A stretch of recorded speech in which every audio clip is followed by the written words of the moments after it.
Morning, my brothers and sisters. Welcome to episode number 2 in Psalms, season 30. We're looking at Psalm 23, the most famous psalm of all. We're going to do a little bit more today. We tried yesterday to look simply at what God was doing in the 6 little verses of Psalm 23. And as always, we found God very, very busy.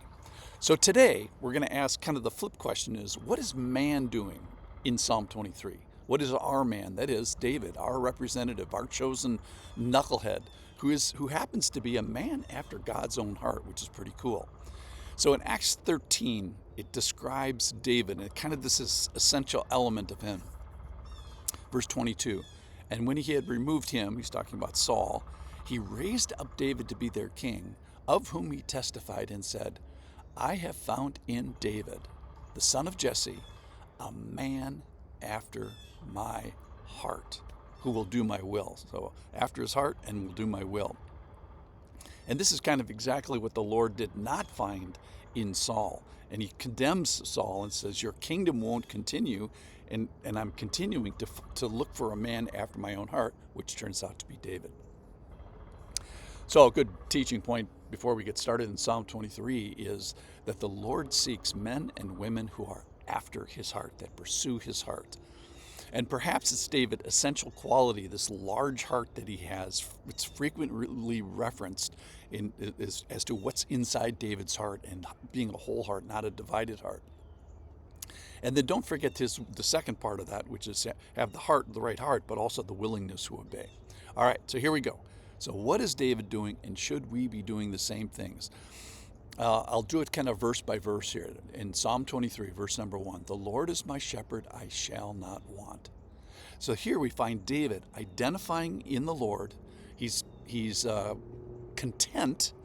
Now, it's not a perfect situation. In fact, David is associating himself, the Lord, with being a shepherd, and me being wait for it, a sheep. It's very, very humble. And then verse 2, he makes me lie down in green pastures. He leads me beside still waters.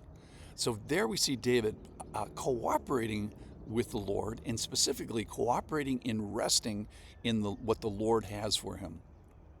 It says he makes me lie down, but David has a lot to say about that. David is still agent of himself.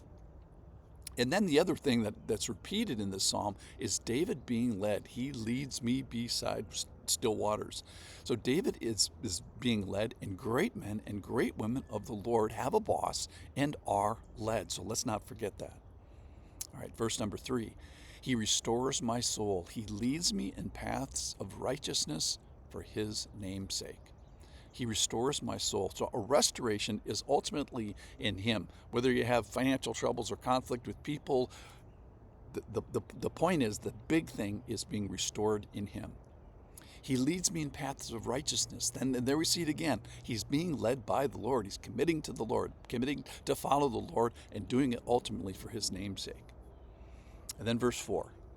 Even though I walk through the valley of the shadow of death, I will fear no evil, for you are with me. Your rod and your staff, they comfort me. So this is the difficult verse. Life is difficult, death is present, and here we find David walking, being led, being restored, being shepherded, being content. He's trying not to fear evil. He's setting his mind in a certain way because, why do we say I fear no evil? Because we have feared evil. So he's committing himself to it in the future. And then claiming and proclaiming, you are with me. He's replacing the bad with the good rather than evil. You are with me. It's your strength. And God's rod and staff are used. Where are they used primarily? So occasionally it's used against a bear or some external wolf or something like that. But primarily God's rod and staff are used amongst the flock. 99.9% of the time. Personal correction. I'm a sheep. I'm in the flock. God has a rod and a staff, and he's correcting me. So I'm comforted by this correction. You give it to me. The worst thing that can ever be said, that you could ever hear from the Lord, is that he gives you up. And what that means is he stops his protective, loving correction, this umbrella over the top of you. He basically says to you, if you want to go play in the street, you go right ahead, but you're going to face some consequences. Okay, verse 5. You prepare a table before me in the presence of my enemy, and you anoint my head with oil, and my cup overflows. So again, we got enemies in the camp, enemies that are not yet conquered, even though we could do so. And here we see the Lord's sovereignty, even despite difficulty. Yeah, I don't understand it totally well. Why is there disease, want, conflict, cursing? Well, someday we're going to live in a heaven where there are no more enemies, no hardened hearts, no want for anything but for more of Him. Remember Revelation 1:21, verse 4. There's going to be no unwiped tears, no death, no mourning, no crying, no pain. Or we can live in a place where enemies have gone from the presence. So we can either live with the Lord or we can live away from the Lord, where enemies have been banished from the presence. What is hell but separation? If heaven now and then is be with me, then hell is be without me. But for now, enemies have not been removed from the person and the people of God. And so being a follower of God, being a Christian for now, is to allow God to have enemies in your presence.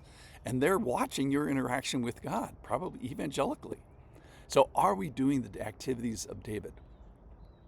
Here, having our heads anointed with oil, watching our cups overflow, being pursued and followed by goodness and mercy, dwelling in the house of the Lord forever, and identifying with His ownership. So surely goodness and mercy shall follow me all the days of my life, and I shall dwell in the house of the Lord forever. So don't forget, we're walking through the valley, we're walking through valleys, we're walking through shadows of death. And are we doing the activities of David in the meantime? Are we allowing are we allowing God to be sovereign like David did? Are we trusting Him that He's got this, even though there are death and enemies and valleys now? So meantime, let's be led. Let's keep walking. Let's be shepherded. Let's be corrected. Let's rest in Him. Let's be restored. Let's have our head anointed and be comforted, all while being witnessed. All this under the shadow of death. Yes, there's enemies, but the presence of the Lord is partially what we're showing them. So let's set our minds on fearlessness, on faith, on planting in His location and being led. So what would God find if He looked at your house, at your heart? So let what God has found be similar to what was found in the heart of David. May I have the mind of God to assess myself, my soul, my heart, and my behavior, and then do the activities of David. Thanks for listening.